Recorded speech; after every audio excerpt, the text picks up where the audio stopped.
Bonjour à toutes et à tous, je suis Afna Amada Swalihi. Bienvenue dans cette nouvelle édition de notre programme consacré aux initiatives et aux profils inspirants qui font rayonner les Comores. À travers cette série d'entretiens que nous vous proposons sur notre plateforme Comores Initiative, nous donnons la parole à celles et à ceux qui, par leur talent, leur engagement, leur parcours ou leur créativité, contribuent à faire évoluer notre société et à promouvoir notre culture comorienne. Aujourd'hui, nous avons l'honneur d'accueillir Madame Nawal Lanao, qui est une auteure, compositrice et interprète comorienne. Madame Nawal, bonjour. Bonjour. Pour commencer, je vous laisserai la parole afin que vous vous présentez et nous dire qui est Nawal Lanao. Alors, je suis née aux Comores, à Moroni exactement, dans le Comores, d'un père qui s'appelle Ahmed Kassim et d'une mère qui est Marie Zahara Alphonse Lanao. Et ensuite, j'ai grandi, je suis arrivée en CM2 dans la Drôme, mon pays post-natal, comme j'aime bien dire. Puis on s'est grandi dans la Drôme, de ma CM2 jusqu'à ma terminale. Et ensuite, je suis retournée aux Comores pour ma deuxième terminale. Et là, j'ai découvert un autre visage des Comores qui m'a beaucoup apporté. Et j'ai commencé ma carrière d'artiste avec un style qui prend ses sources aux Comores et qui se déploie dans l'univers, dans la France, dans l'Occident, tout ce que je suis aussi. Voilà, c'est mon identité a commencé à naître à partir de 85 quand j'étais aux Comores. Voilà, je suis à la fois artiste, thérapeute.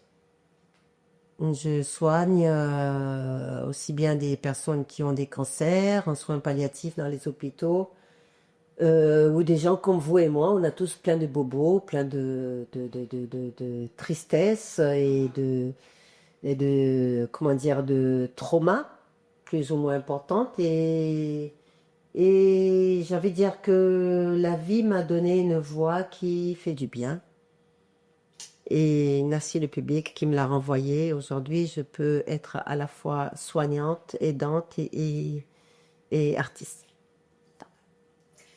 Et comment avez-vous découvert votre passion pour l'art et la musique? Comment est-ce que j'ai découvert ma passion? Ça, c'est une très bonne question. Je pense que je suis née dedans. D'abord, je suis née d'une famille musicienne. Gilbert Lanao, qui était quand même le Jimi Hendrix des Comores, comme on l'appelait à l'époque, des Maudits Blues, à l'époque où les femmes étaient en mini-jupe, en pas de def, afro-pawa, les cheveux pas décrépés. Ça, c'est la génération de ma mère et des frères de ma mère à l'époque. Et moi, j'étais une petite fille qui suivait le tarab, qui suivait mon oncle dans son groupe, les Maudits Blues. Oh, comment, hein? On écoutait des Pink Floyd, James Brown, j'avais à peine 8 ans, 9 ans. Et ensuite, arrivé en France, j'ai quand même découvert les guides de France.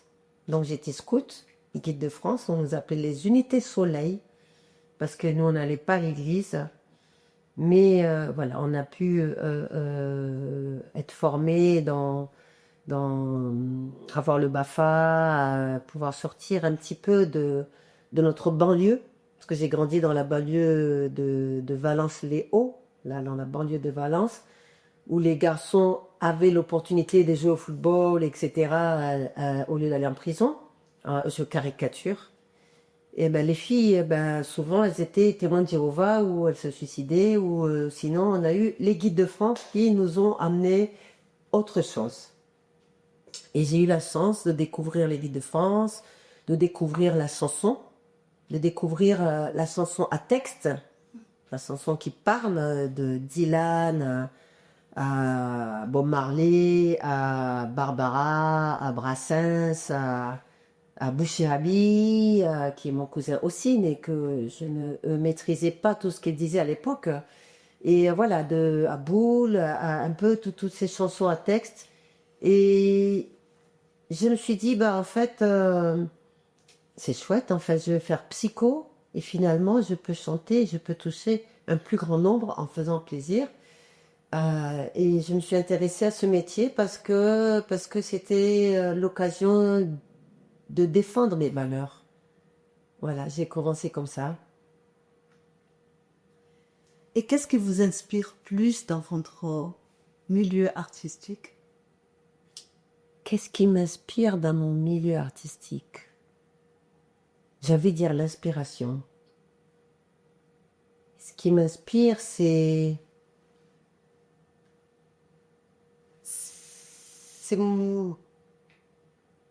montrer ce côté au-delà des cultures, au-delà des, comment dire, des fermetures. La musique, ça pas tout entière. La musique, c'est l'ouverture au monde. La musique, c'est la foi, c'est l'amour, c'est la passion. Et c'est un outil magnifique. Comme dirait Fela, c'est une arme. Mais c'est pas une arme qui tue. C'est une arme avec des fleurs à la fin, avec de l'espoir à la fin. En tout cas pour moi, ce que je défends dans mes chansons, c'est... moi j'ai la mémoire un peu comme ça, j'ai besoin de regarder à droite. C'est pas que j'ai pas envie de te regarder, c'est ou de vous regarder, c'est que voilà, c'est ma façon de me concentrer. Mais c'est pour moi la musique, c'est la plus belle des thérapies. Pour moi et pour les autres. Parce que la musique m'a permis d'aller au-delà de mes faiblesses, de mes peurs. Et en même temps d'ouvrir aux autres la porte vers la liberté, vers la confiance en soi, vers la beauté, vers l'amour. Et je pense que j'ai répondu. Ouais. On va faire un petit récapitulatif peut-être dans vos débuts de carrière. Comment s'est passée votre toute première expérience musicale? Waouh! Ma première expérience musicale. Alors vraiment la toute première. La toute première. La toute première, j'avais 8 ans. J'habitais à Djomani, à Moroni, avec une mère extraordinaire qui n'était pas ma mère, mais qui était Coco Baby. Nous, on l'appelait Mama Baby, parce que, évidemment, elle venait d'un pays anglophone, et donc c'était Baby. Donc c'est Mama Baby, donc son mari l'appelait comme ça, et c'est le nom de Malèche, pour donner un peu plus d'informations à ceux qui écoutent, qui est Malèche est connu en tant que chanteur. Et c'était aussi ma maman. C'était l'ami de mon grand-père. Le papa de Malèche était l'ami de mon grand-père. La maman de Malèche n'était pas comorienne. Et, mais ils étaient très liés. Et si j'ai bien compris, mon grand-père Alphonse l'a beaucoup aidé quand le papa de Malèche est mort pour dire, même si elle n'est pas comorienne, elle reste quand même la femme du papa de Malèche, etc. Et il y avait une certaine liberté chez Mama Baby. Et mon cousin Abouché Ali, qui est mon cousin issu de Germain, on dirait en France, mon frère, comme on dirait nous les Bantous, Abouché Ali était marié avec la sœur de Malèche. Et c'était les premiers à commencer à chanter des chansons à texte comme il disait, le folk Comore Ocean. C'est-à-dire pour chanter autre chose que les chansons de mariage. Et moi, j'avais 7-8 ans. Et Zainab Elias, la grande sœur de Malèche, était notre manager à l'époque. Et nous, on jouait, on chantait n'importe quoi. On chantait Mama, Zibinka, te Coco, Silinobi, Tata. On chantait les Doors sans savoir c'était les Doors. Mais on imitait un peu les rythmes que mon oncle Gilbert, mon cousin Abou, un peu toute cette génération chantait. Et nous, ben, on avait envie, avec nos guitares, qui n'étaient pas des vraies guitares, c'est du bois avec des cordes à nylon, une pêche, on chantait quand même devant un public. Donc il y avait tout le quartier qui était là, qui venait nous voir. Et Zénab allait nous acheter des... Wamoro, là, c'était le pain de chez Calfad qui était tout chaud, tout frais, des croissants. Et c'était notre pays, on était très fiers parce qu'on chantait devant une scène. Et déjà, j'ai commencé à prendre goût. J'ai commencé à prendre goût. Ça, c'était ma première. Ensuite, dans la Drôme, on savait, je sais pas si vous connaissez un peu dans des quartiers de la ZUP. Donc nous, on était dans les immeubles et à côté, il y avait les maisons. C'est-à-dire les Français, pas très aisés, mais quand même un peu mieux. Ils avaient quand même des maisons, quoi. Il y avait un jardin et nous, on avait des immeubles. Et bon, pour aller dans les booms, dans les soirées chez eux, on s'est créé un groupe grâce à mon frère aîné, Nordine. On avait créé... attends, comment ça s'appelait déjà? Après Jésus de Nazareth, Nordine, Nawal, Alec de Fombarlette. Non, mais je me souviendrai, c'était une histoire de dingue. Donc, on a inventé nos chansons. Donc là, j'ai inventé mes chansons. Quand même, était un peu à la John Baez. Donc, bref. Et donc, c'était mes premiers concerts. Ensuite, j'arrive en 85 à Moroni, piégée par ma mère. Je croyais que j'allais en vacances. En fait, elle m'avait déjà inscrit au lycée. Et il fallait que je me batte absolument. Donc, du coup, je me suis retrouvée une année aux Comores et c'était magnifique. Parce que j'ai découvert les Comores autrement que les tontons qui venaient pour avoir leur papier, qui ne me plaisaient pas trop, qui était une image que j'avais, moi, des Comoriens. Donc, là, j'étais jeune adulte aux Comores. J'ai découvert underground des Comores, j'ai découvert les intellectuels, j'ai découvert les artistes. Je suis passée par la fenêtre, mais ça m'a permis de voir que les Comores, eh ben, c'est comme tous les autres pays. Il y a des gens comme ci et des gens comme ça, et à chacun de choisir. Et j'ai découvert les artistes Comores. Et je me suis présentée à Découverte RFI à l'époque, avec ma première chanson. Je suis un peu bavarde, mais quand même faux. Ça, c'est important. C'est important. C'est-à-dire que la première chanson que j'ai déposée à la SACEM, c'est quand même Moana, qui a quand même, je ne sais pas aujourd'hui, mais qui a pendant des années ouvert la radio nationale des Comores, qui est Moana. Et j'ai pas gagné le concours RFI, parce que je suis arrivée quatrième. C'est les 3 premiers artistes qui allaient en France, aux découvertes RFI, qui existent toujours. Et je comprends bien pourquoi j'ai pas gagné. Même si ma chanson, comme je dis, a bien quand même ouvert la radio, parce que quand même le texte était intéressant. Mais la mélodie, c'était un peu John Baez style, tu vois. Et we wonder, we wanna, ça faisait vraiment, tu vois, là, j'étais pas au Comores. Mais quand même, grâce à ça, je me suis posé la question de qui je suis. Et qu'est-ce que je veux transmettre? Et qu'est-ce que je veux faire pour musique? Et là, j'ai inventé mon style qui est un style identitaire. Et donc, j'ai commencé à travailler sur... J'ai reçu une claque, hein, cette chose, à ce concours découverte. Et c'était très bien. Et c'est vrai que ma musique était un folklore américain, finalement. Très John Baez, Dylan style. Folklorique. Et du coup, j'ai dit, mais attendez, c'est quoi ma musique, moi? Donc, j'ai commencé à m'intéresser au sambé, au jadiko, à la musique spirituelle des Comores, etc. Et je commençais à composer un reggae, salsa, sambé style. Je commençais à chercher mon style. Et jusqu'à maintenant, je suis quand même toujours dans cette démarche. C'est-à-dire, je veux que mes grands-parents, je veux que les gens qui ne connaissent pas la musique, je dirais, la musique de la pop ou du folk, la musique internationale, américanisée, puisse quand même danser dans ma musique. Et j'ai eu envie de composer quelque chose, j'appelle ça la musique identitaire.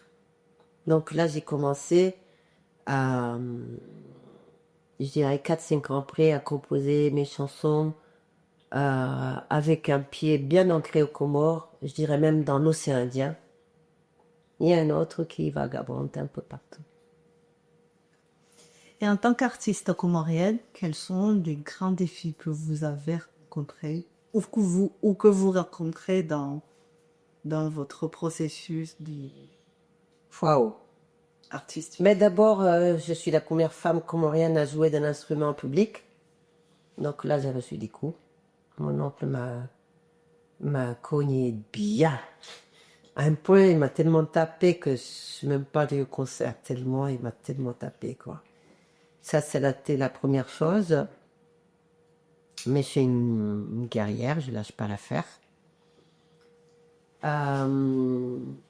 L'autre difficulté, c'est pas seulement d'être femme à jouer de la guitare, mais c'est aussi de composer une musique identitaire. C'est pas du reggae, c'est pas du R&B, c'est pas du disco, c'est pas du jazz.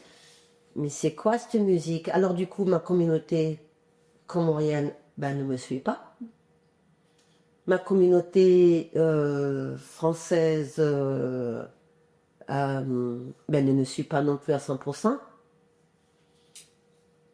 Du coup, c'est comme si comment je dirais, c'est comme quelqu'un qui fait un film d'auteur ou un film qui va marcher. Hein? Donc ça, c'est la difficulté. Ça, c'est ma première difficulté parce que j'ai des producteurs qui me disent tu as une belle voix. Je soigne maintenant avec ma voix, donc j'ai 100% confiance en ma voix. J'ai un public qui me suit depuis des années. Mais pour louer l'Olympia, il faut être sûr de le remplir.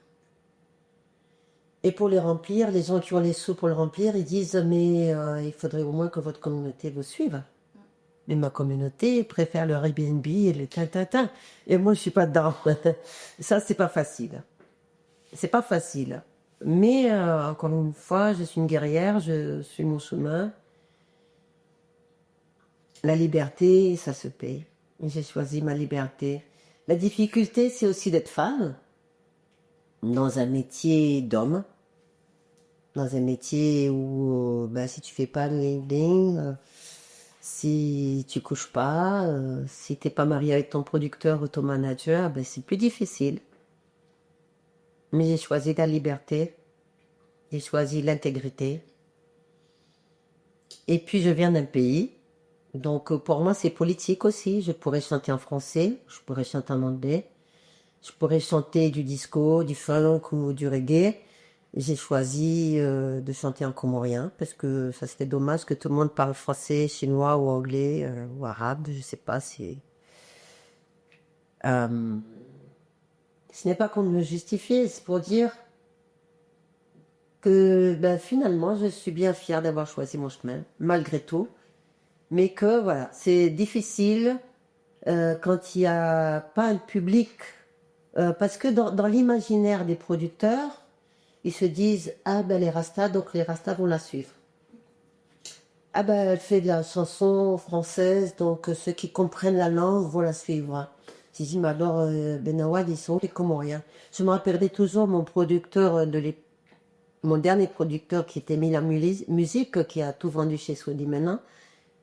Il m'a envoyé à Marseille en me disant il faut que tu touches les Comoriens. J'ai dit mais oui, mais les Comoriens ils me regardent sur la télé comorienne qui ne paye pas les droits d'auteur, mais ça leur suffit. Et moi je refuse de jouer dans des poulaillers parce que dans l'Île-de-France on a une salle, c'est un poulailler. Aujourd'hui il y a une nouvelle génération et je suis très fière d'eux et très fière de leurs parents qui les soutiennent, qui vont louer la cigale, qui comprennent. Mais ça, c'est des jeunes, c'est nouveau. Moi, j'ai 60 ans. OK? Donc, ma génération, ben, ils veulent que j'aille jouer au poulailler. Et moi, je refuse de jouer au poulailler. Donc, du coup, ben, les Comoriens ne viennent pas, parce que les Comoriens veulent aller dans des lieux où il n'y a que des Comoriens. Et moi, j'ai pas envie de chanter que pour les Comoriens non plus, en plus. C'est la difficulté. C'est que je ne veux pas chanter que pour les Comoriens. Donc, c'est ça, c'est une difficulté. Ça, c'est une difficulté, ouais. Mhm. Et en quoi vos œuvres reflètent-elles de la culture comorienne? Mais déjà musicalement, parce que d'ailleurs, je suis en train de créer un centre à Mouli qui s'appelle le Centre Nawali, la Maison des Possibles. Alors, pour lutter contre la misère mentale et la misère matérielle, mais aussi pour euh, développer des rencontres interrégionales pour savoir d'où on vient, pour étudier nos musiques traditionnelles. Parce que si on écrit nos musiques traditionnelles, là on peut comprendre mon travail. Sinon on ne le comprend pas. J'ai eu des interviews de jeunes Comoriens de la Grande Comore qui disaient mais on comprend pas, c'est pas moi qui ai fait les interviews, mais j'ai lu l'article. Ah ben, c'est ni traditionnel ni moderne d'où elle vient sa musique.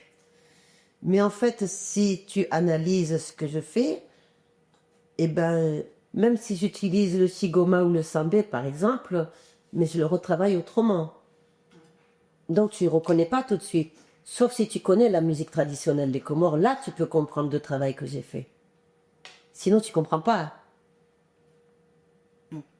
Tu comprends? Donc évidemment c'est pas facile.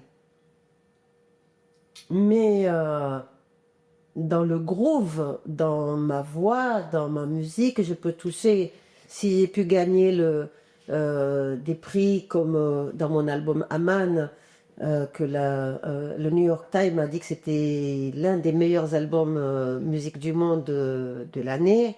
La FNAC, F-Roots en Angleterre, enfin je veux dire, il y a beaucoup de médias qui ont reconnu cet album. Pourquoi? Parce qu'ils m'ont dit c'est parce que c'est à la fois traditionnel sans être traditionnel. C'est-à-dire que tu as pu créer ton style. Et quand je vois aussi des jeunes aujourd'hui, en tout cas à Moroni, qui me disent on fait du nawal, ah, ça me fait plaisir. Ça ne veut pas dire qu'ils me copient, ça veut dire qu'ils copient l'esprit. C'est-à-dire j'ai mes racines et je compose en ouvrant la porte à l'univers, mais toujours avec mes racines. Et ça, tu dis, bon, voilà, ça me sert à quelque chose. Est-ce que selon vous, l'art peut-il transformer la culture comorienne? Et si oui, comment?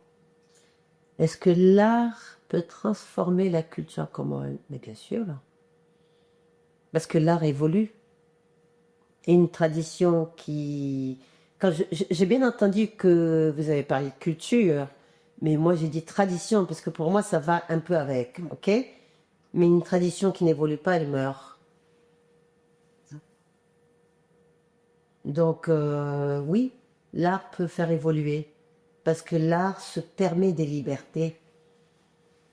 L'art se permet de transformer un rythme en un autre rythme, des valeurs en d'autres valeurs, parce que je vais réfléchir sur ces valeurs et je vais me les approprier.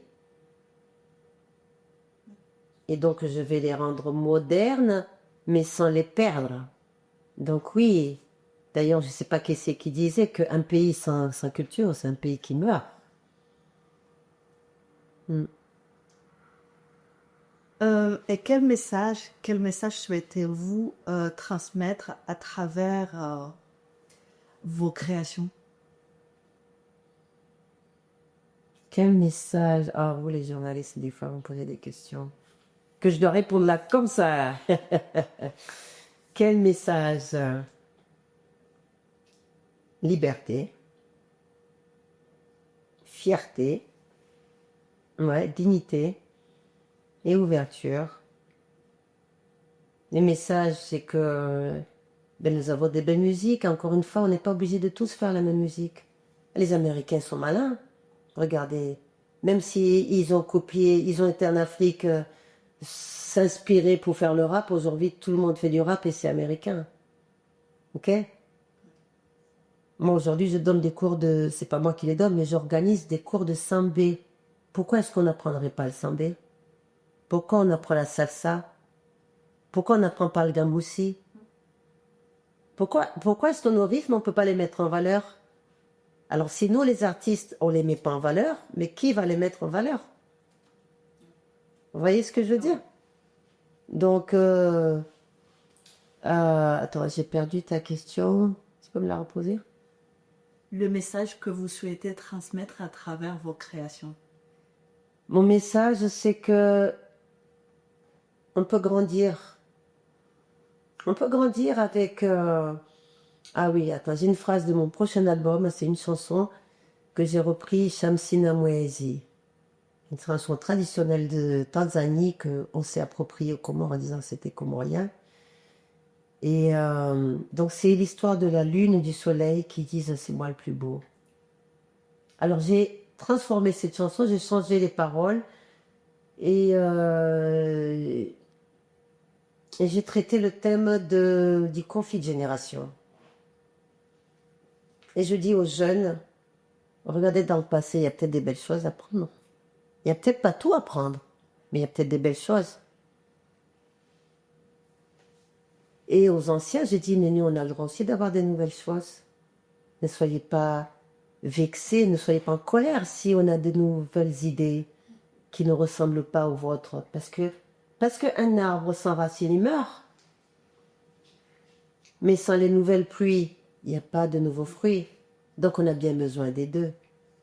Et ça, c'est ma base. Ça, c'est mon message essentiel. Ne perdons pas nos racines. Et là, j'ai envie de regarder la caméra. Ne perdons pas nos racines, mais grandissons. Ok? Grandir, ça ne veut pas dire ressembler à quelqu'un d'autre. Ça veut dire grandir avec ses racines. Ça ne veut pas dire devenir une autre culture. Ça veut dire grandir avec sa culture. Encore une fois, un arbre sans racines meurt.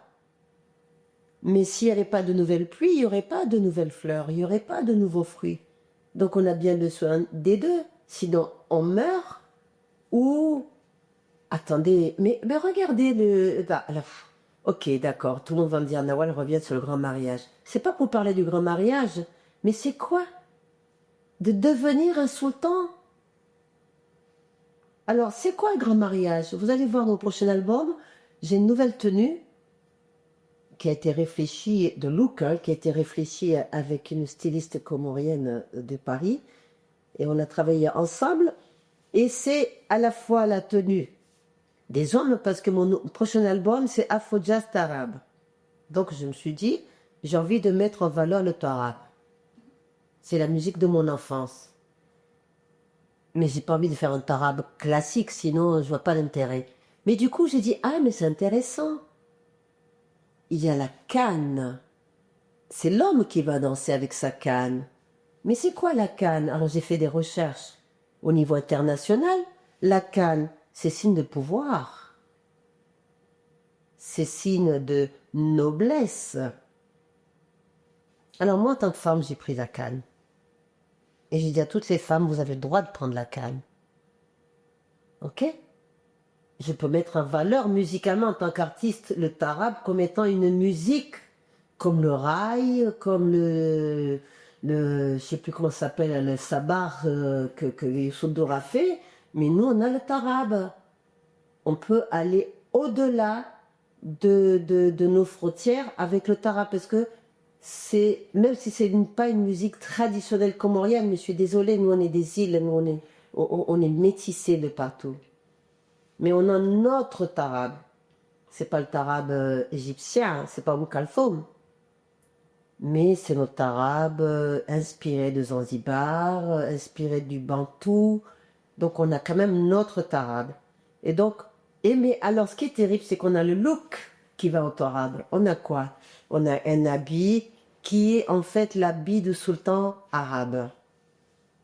C'est ça ma fierté, de ressembler à un arabe, pas n'importe quel arabe, du sultan arabe que je ne serai jamais. Alors, on a mélangé ce tissu masculin avec le Sahari Nansoubaïa qui est l'emblème du tissu des femmes qui ont accompli leur devoir du grand mariage. Mais les rois et les reines malgaches ont le même tissu. C'est quoi notre tradition finalement? C'est intéressant. C'est pas pour critiquer, c'est pour poser à réfléchir à vous, nouvelle génération. On défend nos cultures, mais c'est quoi notre culture? Vraiment, est-ce qu'on fabrique les tissus? Nos bananiers, on les tue. On a pris la banane, alors qu'en fait, on peut faire du tissu avec le tronc de la banane. On peut faire des... Mais qu'est-ce qu'on fait? Eh bien, on copie finalement. Quand vous voyez les rois et les reines malgaches, ils ont le même tissu que les femmes Sarina Soubaïa. Quand vous allez de ce que j'ai découvert, il y a peut-être d'autres choses. Hein. De l'Est. Mais Afrique de l'Est, quand vous allez, comment ça s'appelle, en Algérie, mais l'autre côté là, de l'Algérie, la Kabylie, mais c'est les paysannes qui s'habillent avec le même tissu que nous, on revendique comme étant notre tissu traditionnel. Mais je pense que nous, on a été un peu plus proche de Madagascar, parce que les rois et les reines malgaches mettent ce tissu. Elle est où notre tradition? Mais qui on est? Alors on peut être tout ça en même temps. Il n'y a pas de problème. De toute façon, on est des îles, hein, donc ça me paraît naturel. Mais aujourd'hui, est-ce que je vais gaspiller tout mon argent pour venir ressembler à un sultan arabe que je ne serai jamais? Alors j'ai voulu... Alors en même temps, c'est un look qui, justement... en tout cas, pour les intellectuels, ils vont avoir de quoi parler. Parce que c'est à la fois, visiblement, comme ça, on se dit, ah ben tiens, on va mélanger le masculin et le féminin. Pourquoi? Et puis, ceux qui réfléchissent un peu plus loin et qui sont un peu au courant, vont se dire, ah ben les Malgaches vont dire, ah ben tiens, c'est marrant, les Comoriens, ils ont le même tissu que nous. C'est intéressant. C'est super intéressant. Et voilà, moi, ce qui m'intéresse, c'est de réveiller les consciences. Donc voilà, je pose des outils qui, j'espère, vont vous faire réfléchir. Merci. Et étant une femme comorienne, comment percevez-vous la place de la femme sur la scène culturelle comorienne?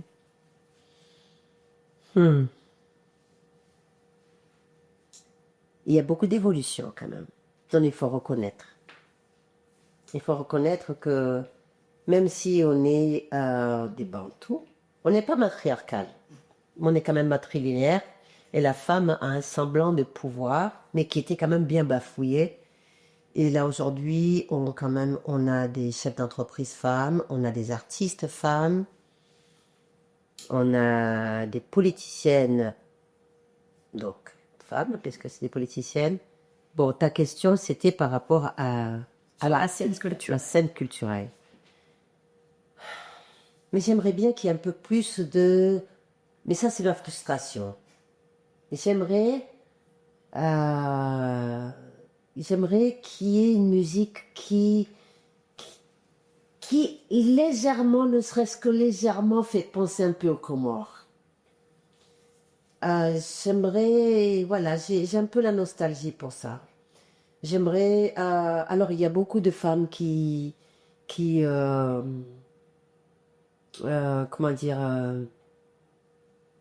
visibles, et tant mieux.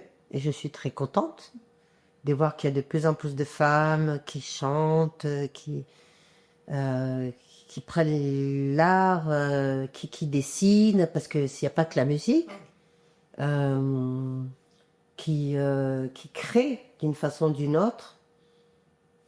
Alors, j'ai beaucoup plus de respect, j'ai envie de dire, si j'ose dire, j'ai beaucoup plus de respect pour les femmes qui mettent en valeur les produits des Comores.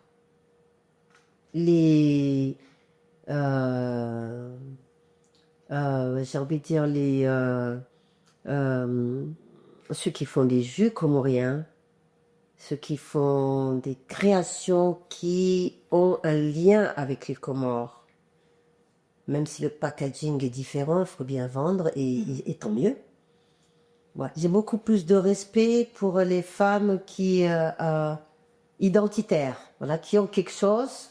On peut dire voilà, ils viennent de quelque part. Moi, en tant que producteur, eh ben, je préfère, je dis encore une fois, dans le rap, par exemple, je préfère quelqu'un qui rajoute un petit quelque chose qui vient de chez moi. Voilà. Mais pourquoi est-ce que je vais prendre un rappeur qui vient des Comores s'il ressemble à un Américain? Moi, ça m'intéresse pas du coup. Mais s'il rajoute un petit rythme, un petit quelque chose qui vient un peu de là-bas, eh ben là, c'est intéressant. Là, ça m'intéresse. Et mais si ça ressemble à du zouk ou du salègue et encore le salègue, c'est un peu plus proche de chez nous, tu vois. Moi, je suis régionaliste. Je suis régionaliste et je pense que de toute façon, on nous a mélangés depuis très longtemps. Donc oui, pour moi, Madagascar, La Réunion, Maurice, Zanzibar, enfin la Tanzanie, les Comores, tout ça, pour moi, ouais, je suis de l'océan Indien. Et si j'ai des artistes qui défendent l'océan Indien, ça me plaît. Qu'ils soient hommes ou femmes. Et encore une fois, je reviens à votre question, encore une fois, oui, je trouve qu'il y a de plus en plus de femmes aux Comores qui percent. Et ça me plaît, mais ça me déplaît que ça soit trop américanisé. Je dis pas francisé parce que les Français sont américanisés. Mais vous voyez ce que je veux dire? C'est-à-dire dans le gros boom boom du show business. C'est pas parce que c'est plus difficile à vendre que c'est pas vendable. Encore une fois, je suis pas au top du gros show business, mais j'ai un public qui me suit et qui est fidèle depuis 30 ans. C'est le plus important. Et ça, c'est le plus important pour moi. Ouais. Et d'après vous, quelles sont les barrières qu'on doit soulever afin de permettre qu'il y ait de plus en plus de femmes comoriennes qui puissent s'exprimer à travers l'art? C'est pas une histoire de barrière, c'est une histoire de volonté. C'est une histoire de... Comment dire? J'ai un peu peur du communautarisme. J'ai vraiment peur de ça parce que c'est comme si on a tellement peur de l'avenir qu'on se renferme. Ma mère qui est née en 40, sa génération s'est battue pour la liberté. Et j'ai l'impression qu'aujourd'hui les jeunes se renferment dans une fermeture. Ça me fait peur. Je vois qu'en Arabie Saoudite et en Iran, les femmes, quitte à mourir, enlèvent le foulard en disant j'ai le droit de conduire une voiture, j'ai le droit de travailler, j'ai le droit d'exister, j'ai le droit d'être une artiste. Et si tu peux pas contrôler ton petit bout d'animal qui pendit entre tes deux jambes, je suis désolée d'être un peu vulgaire, eh ben c'est quand même dommage, mais moi je veux pas me faire petite, je veux pas cacher la beauté que Dieu m'a donnée, je veux pas cacher ma valeur parce que toi tu es pas capable de te retenir. Et ça c'est bien triste. Alors que moi je suis génération Ali Swali, moi. J'ai fait le Moudria une fois dans ma vie alors que j'avais 11 ans. C'est pas pour dire que j'ai pas vécu Ali Swali à fond, mais j'ai quand même fait le Moudria. Je suis allée travailler le dimanche et j'ai vu mes parents qui étaient dans la bourgeoisie aller travailler pour créer des écoles. Je dis pas qu'il avait raison à 100%, Ali Swali. Je dis juste que c'était un éveil. Et là, on arrive à une nouvelle ère qui demande aussi l'éveil. pas la fermeture. C'est l'éveil. Et pour s'éveiller, ben, il faut avoir des yeux, il faut avoir un corps, il faut avoir une culture, il faut grandir avec ça. Encore une fois, je me répète, parce que c'est hyper important. Comme je dis dans ma chanson Hima, eh ben, n'attends pas des autres qui t'aident à t'ouvrir et à être autonome, c'est à toi. C'est à toi de t'ouvrir pour être autonome. Et en tant que musulmane, je dirais, en tout cas, en tant que d'éducation musulmane, eh ben, Dieu ne me fait pas porter un poids que je ne peux pas porter. Et si je vis cette difficulté, c'est bien pour avancer. Et nous sommes tous et toutes reliés à la même terre. Et nous sommes tous et toutes des énergies. Et si on vit des difficultés, c'est bien pour dépasser ces difficultés. Et si je viens dans une famille ou dans un pays, c'est bien pour faire avancer la lignée. Parce que si je continue de ma lignée paternelle, maternelle, etc., de mon village, de ma ville, de mon pays, de ma région, et même jusqu'à dire du monde, c'est bien pour que l'humanité puisse grandir, n'est-ce pas? Donc, j'ai pas à me plaindre. C'est juste à avancer. Et que je peux pas attendre des autres qui m'ouvrent des portes. Moi, c'est à moi d'ouvrir la porte. Et quelquefois, la porte, elle est même pas fermée à clé. Mais je n'ose pas l'ouvrir, ma porte. Alors, j'ai dit, ben oui, mais ouvrez les portes, les filles. Mais ça veut pas dire, comme je dis dans ma chanson Ima, qu'il faut se mettre plein de maquillage et se mettre en mini-jupe pour dire je suis évoluée, fumer la clope et nanani, nanana. Non, non. C'est quoi la liberté? C'est quoi la dignité? C'est quoi avancer? Ça vient de mon mental, de mon esprit, de mes valeurs. Pour moi, c'est ça, ouais. Ce sont les valeurs. En tout cas, c'est ce qui m'a sauvée, moi. Ce sont mes valeurs. Parce que je continue à défendre des valeurs. Et comme dirait un de mes maîtres spirituels, c'est... Tu peux pas demander à un aveugle de te montrer le chemin. Donc, si tu as la lumière, eh ben, avance. Et bien, on te montrera peut-être du doigt, mais à la fin, on va te dire bravo quand même. Donc, vas-y, continue ton chemin. Je veux pas être victime, je préfère être responsable. Et encore une fois, si la vie, Dieu, chacun l'appelle comme il veut, mais si je me retrouve dans une situation, c'est bien parce qu'il y a quelque chose à faire dans cette situation qui me regarde et qui me permet d'avancer et donc faire avancer mes enfants, faire avancer ma lignée pour être plus heureux, pour être plus libre. Nawal, on dit très souvent que vous êtes le pont entre les Comores et le monde. Comment vivez-vous cette dimension internationale?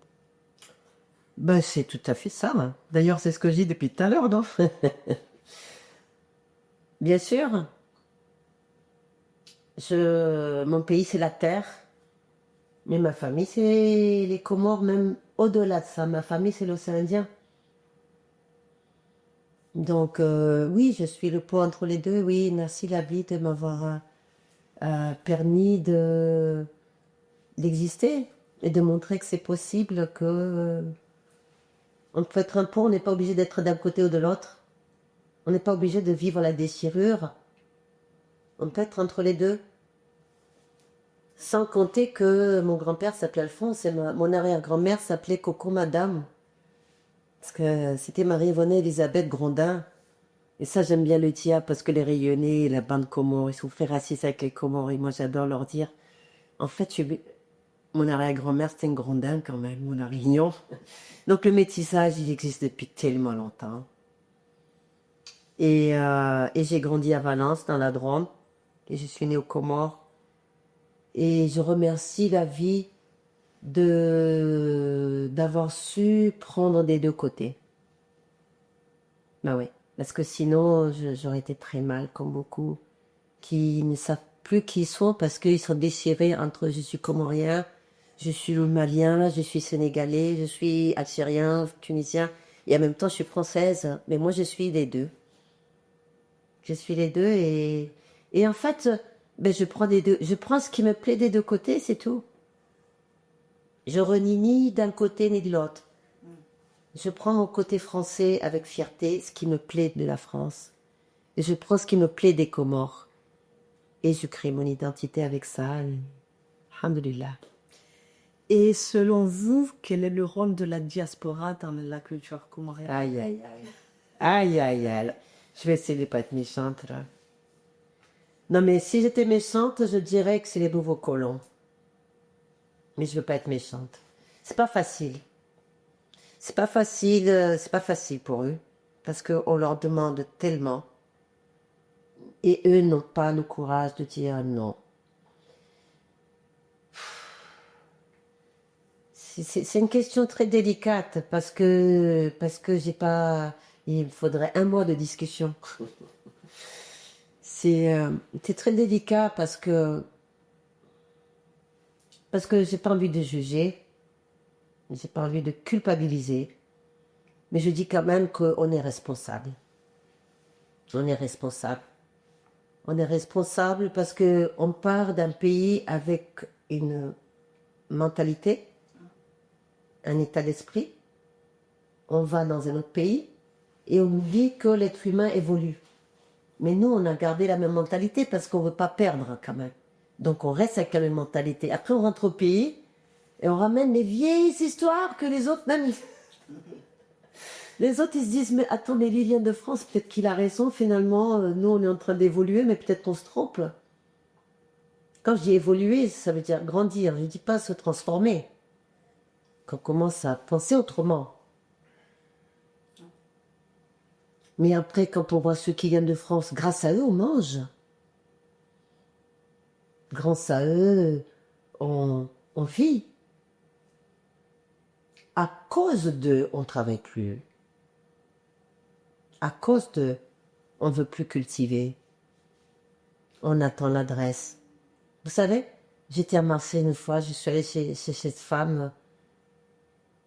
C'était terrible, j'en ai pleuré. Mais toute la journée, son mari était au travail.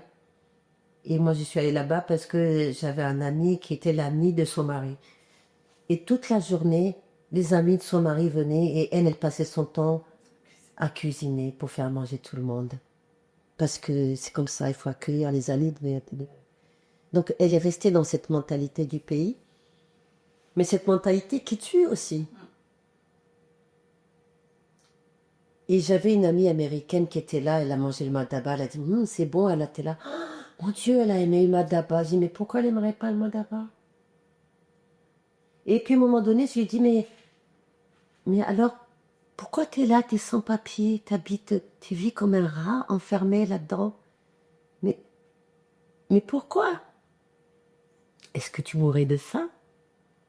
Bah, je dis mais en fait, mais on ne vient pas du désert, tout pousse chez nous.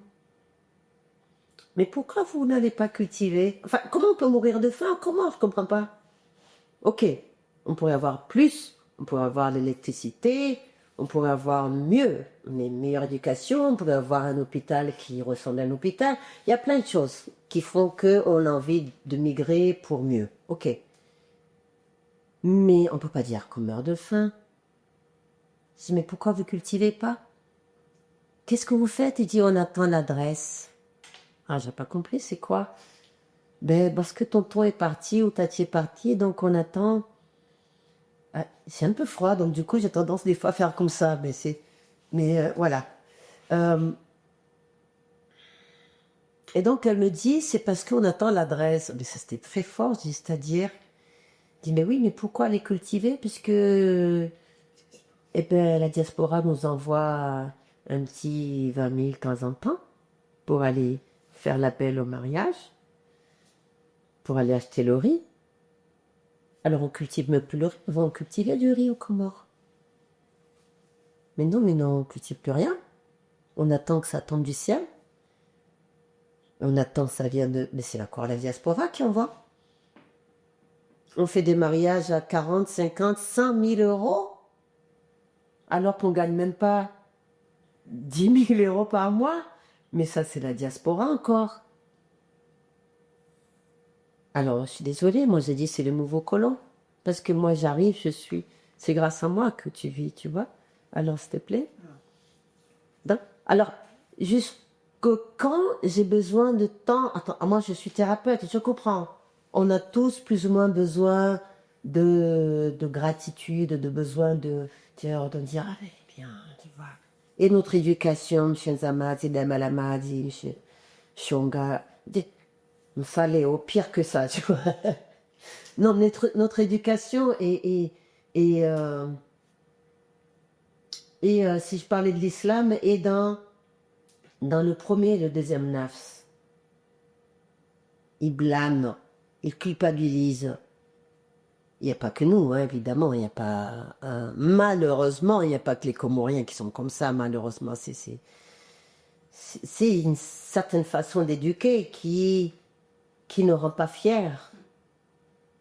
Alors évidemment, après, quand on grandit, eh ben, on a beau avoir étudié, on a beau avoir des métiers gratifiants, on a beau avoir on a beau avoir des métiers qui nous donnent des moyens financiers, matériels, etc. Mais on n'a toujours pas, comment dire, la gratitude. On n'a pas on n'a pas des parents qui nous disent oui, bravo. Je trouve pas le mot. Mais on ne nous encourage pas. On ne nous dit pas c'est bien, bravo. Tu es belle, ma fille, tu es beau, mon garçon. Tu as bien travaillé aujourd'hui. On ne nous dit pas ça, on nous dit c'est pas bien ce que tu as fait. Et même si on a fait du bien, maman nous parlait que de ce qui est pas bien. Alors après, ben, quand on est grand, voilà. Après on veut changer de président.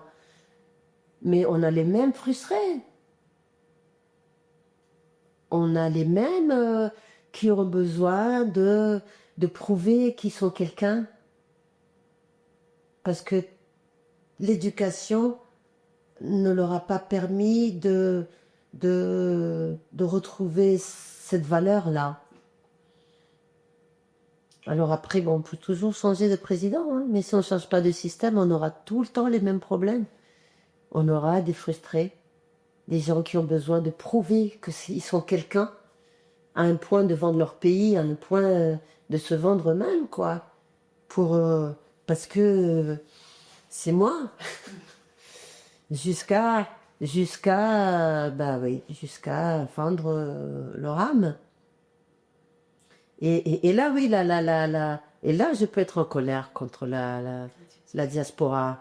Parce que j'attends de la diaspora qu'elle montre que, non, c'est pas tout beau, tout rose, hein, en Occident. Au lieu de leur dire, venez, indirectement, parce que c'est bien ici, alors qu'ici, on vit difficilement. Et après, on va faire les beaux. Là, non, ça les aide pas. Alors, je comprends, c'est pas facile hein, de dire non. Quand vous avez toute la famille, tout le monde qui vous dit, ah ben non, mais nous, on a payé, on a tout vendu de terrain, on a investi pour que tu ailles nous ramener de quoi vivre. Mais même le pauvre étudiant ou la pauvre étudiante, elle fait un petit boulot pour pouvoir payer ses études, mais on lui dit tout de suite, au troisième mois, envoie l'argent. Alors, qu'est-ce qu'ils font nos étudiants? Ils vendent des journaux dans les kiosques. Alors que j'étais nommée ambassadeur de bonne volonté par les Nations Unies. Ça s'appelle ambassadeur de bonne volonté en français, Goodwill Ambassador. Et ça m'a permis du coup de rencontrer un peu les ambassadeurs de France et d'autres aux Comores, puisque j'étais ambassadeur. Et là, en discutant, je réalise quelque chose quand même d'important. Je dis, mais, ben oui, mais Et je parle avec l'ambassadeur de France, je dis, mais c'est à cause de vous, qu'on a les intégristes musulmans, parce que vous donnez plus de visa pour aller étudier en France. Donc, du coup, ben, qu'est-ce qu'ils vont? Ils vont en Arabie Saoudite. Mais en Arabie Saoudite, il y a la révolution et les femmes qui veulent plus de liberté. Donc, eux, ils cherchent un endroit où ils vont pouvoir continuer à vivre comme à l'époque. Donc, ils viennent chez nous, ils payent. Ils nous achètent parce que, ben oui, on va faire nos études là-bas. Et puis, nos écoles, on n'a que des écoles privées. Alors, on n'a pas les moyens. Alors, quand j'ai un garçon et une fille, eh ben, il n'y a que le garçon qui va à l'école parce que j'ai pas assez d'argent pour payer l'école aux deux. Donc, du coup, eh ben, il y a les écoles wahhabistes qui viennent,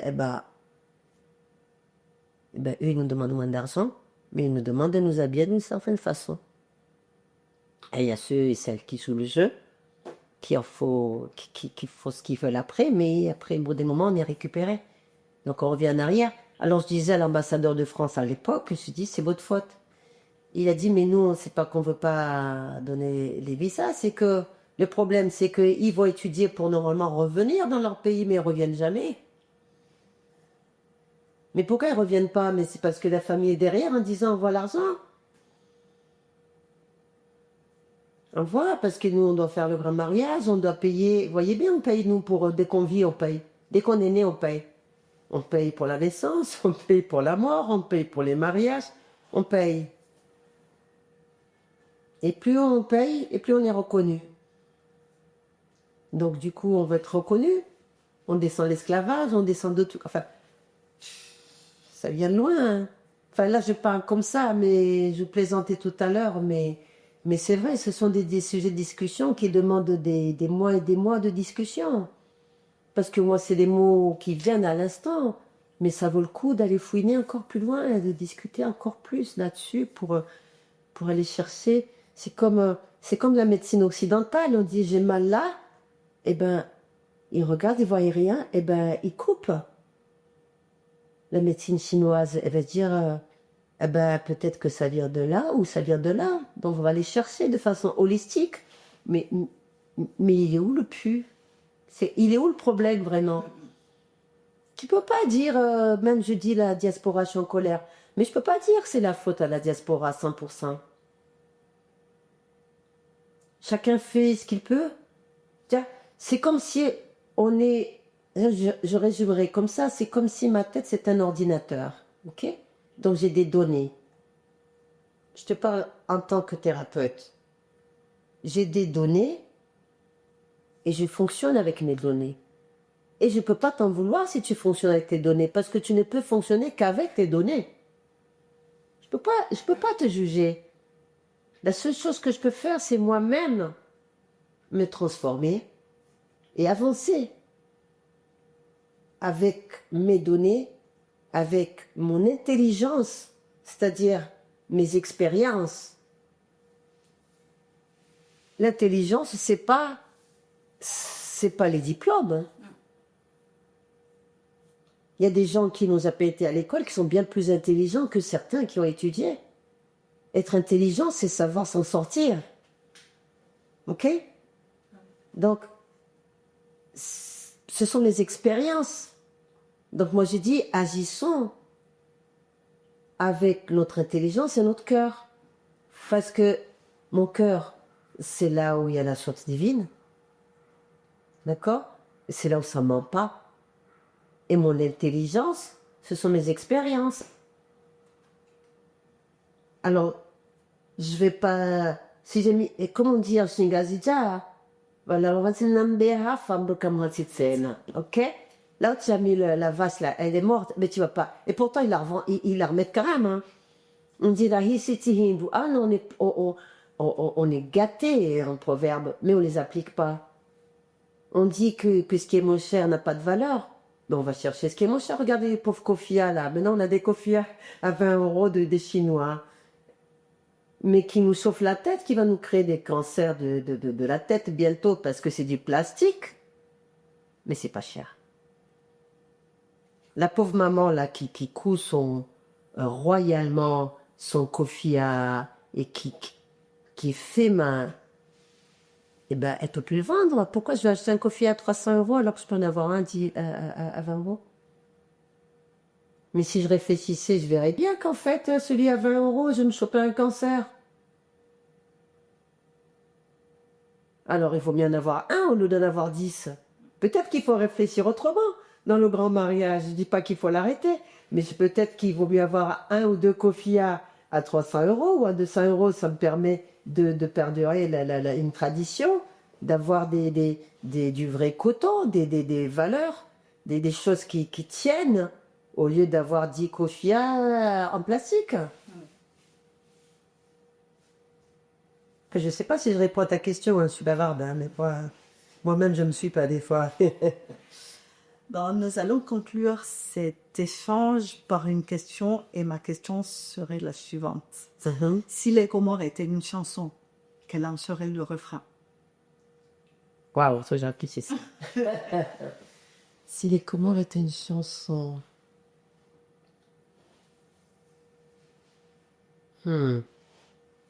Si les Comores étaient une chanson, waouh! Ça demande beaucoup de réflexion quand même.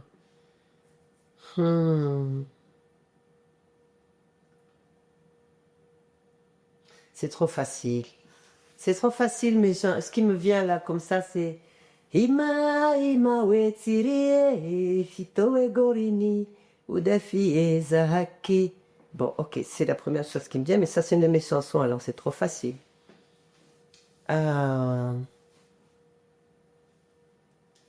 Je suis en train de chercher quelque chose de plus ancien, mais qui vient pas. Laisse-moi encore 2 minutes, je vais essayer de voir. Batairi o na na biro. Ça, j'aime beaucoup ça. J'ai beaucoup été inspirée par les vieilles chansons. Batairi o na na biro. Il vaut mieux voir tes propres yeux que des hari-hari. J'ai entendu parler d'eux. Il paraît que nanani nanana. Parce que quand tu touches toi-même, tu sens bien. Si ça te plaît pas. Ça, c'est... Je réponds à ta question en relation avec mon espoir. Je ne sais pas si c'est la question vraiment. Voilà, je réponds à ta question par rapport à mon espoir. On peut aussi répondre... non, je ne peux pas être pessimiste. Moi, c'est pas moi. Je refuse d'être pessimiste. Parce que tant qu'on vit, il y a de l'espoir. Tant que je vivrai, je croirai que c'est encore possible. Et même les pires des erreurs, ça peut être des lumières pour avancer. Donc oui, j'ai envie de croire que c'est possible. Merci Namal. Bon fait. J'ai envie de croire que c'est possible. J'ai vu que tu es venu avec un instrument. Est-ce que c'est possible de nous jouer un petit passage? Avec grand plaisir. Alors ça, c'est mon drapeau. Parce que ça, c'est... Alors on l'a peut-être écrit du Yémen ou d'Indonésie, je ne sais pas. Certains historiens disent que Yémen, d'autres disent que c'est l'Indonésie. Mais c'est le Gamboussi... je dirais même le dernier des Gamboussi, parce qu'aujourd'hui, il n'y en a pas deux comme ça. Alors celui-là, il a plus beaucoup de luthiers, parce que voilà. Chez nous, la justesse, ça n'a pas très d'importance, ça n'a pas beaucoup d'importance. Bon, quand même, moi j'ai voulu qu'il soit juste. Donc, et puis, j'ai quand même envie de te raconter l'histoire de ce Gamboussi. Alors j'ai fait le tour de Moélie, à pied, puis Fomboni. Je suis arrivée à Nimachoua, qu'on m'a dit que c'est la ville la plus respectueuse des rythmes traditionnels. Et j'ai vu un monsieur il est mort maintenant, paix à son âme, parce que ça fait 20 ans que je l'ai, il avait 66 ans. Il m'a dit, mon père, quand j'avais 7 ans, il avait 66 ans, il m'a dit, quand j'avais 7 ans, mon père a commencé à en fabriquer un et il est mort. Et depuis, plus personne ne fabrique ce genre de gamoussi. Alors, avec l'histoire des Malgaches qui ont dit, à chaque fois je pense au roi qui a dit Paris vaut bien une messe. Et ben c'est pareil. Nous, on a eu des Malgaches qui ont dit, voilà, on veut bien se convertir à l'islam pour sauver notre peau. Parce que sinon, ils allaient se faire tuer chez eux. Et donc, ils sont venus dans nos îles et ils se sont convertis à l'islam. Ça, c'est mon imaginaire. Pour moi, ça me paraît logique. Parce qu'aujourd'hui, il y a des Gamboussis qui ont la taille de ça. C'est-à-dire qui ressemblent au Cabos malgache. Maintenant, le Cabos malgache est inspiré, d'après moi, toujours du Gamboussi yéménite, qui est en fait l'ancêtre du oud arabe. Et c'est très intéressant parce que chez nous, dans notre archipel, on est souvent ici, là. Hein.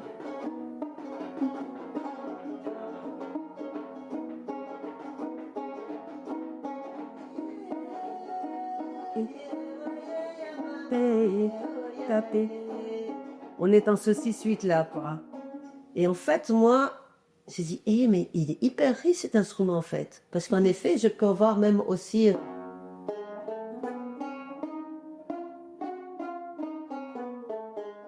Je peux aussi avoir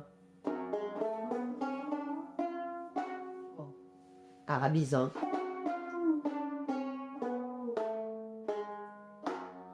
Mais je peux aussi avoir.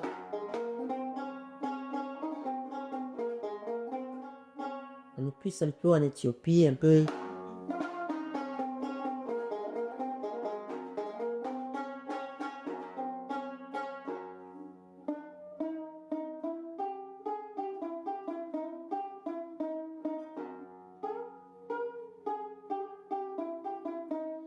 Il y a plusieurs possibilités, quoi. Et qu'est-ce que je peux te faire, par exemple?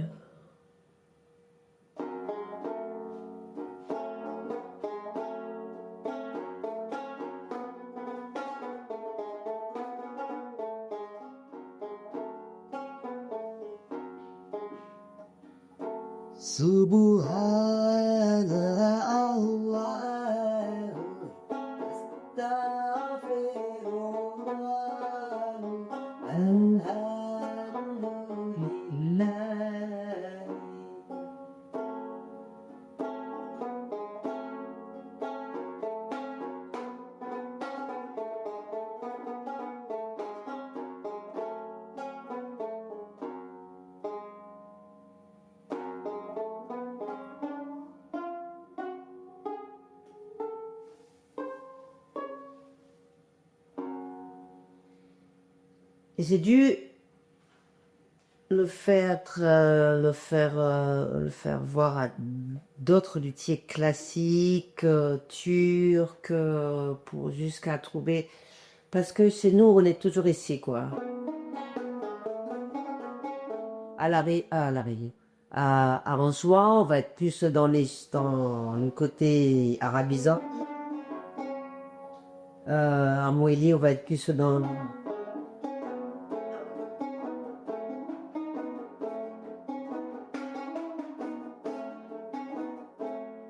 Mais on reste toujours ici. Alors maintenant que je me suis fait mettre ce bois ici, et ben du coup je peux jouer jusque là.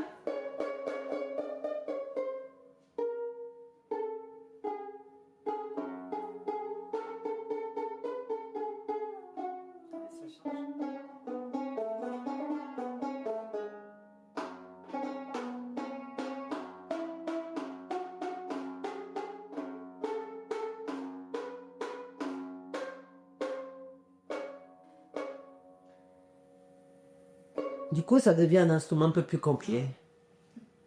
Et c'est vrai que, ouais, je rêve qu'on les refabrique. Et je rêve qu'on puisse apprendre à jouer du gamoussi, ou du nzenze. On a des instruments. J'ai rien contre la guitare. J'aime tous les instruments. Mais par contre, je trouve ça trop dommage de tous jouer du même instrument, c'est quand même dommage, hein. Oui. C'est comme les gens qui habitent tous à la capitale. Alors les autres villages, il n'y a plus rien, il n'y a pas de boulanger, il n'y a pas de shopping, même pour faire ton passeport, tu es obligé d'aller à la capitale. Pire que ça, même aux Comores, bon, moi, je m'investis à Moïli. Je sais pas pourquoi je me suis attachée à Moïli, mais peut-être parce que on fait pas grand-chose là-bas.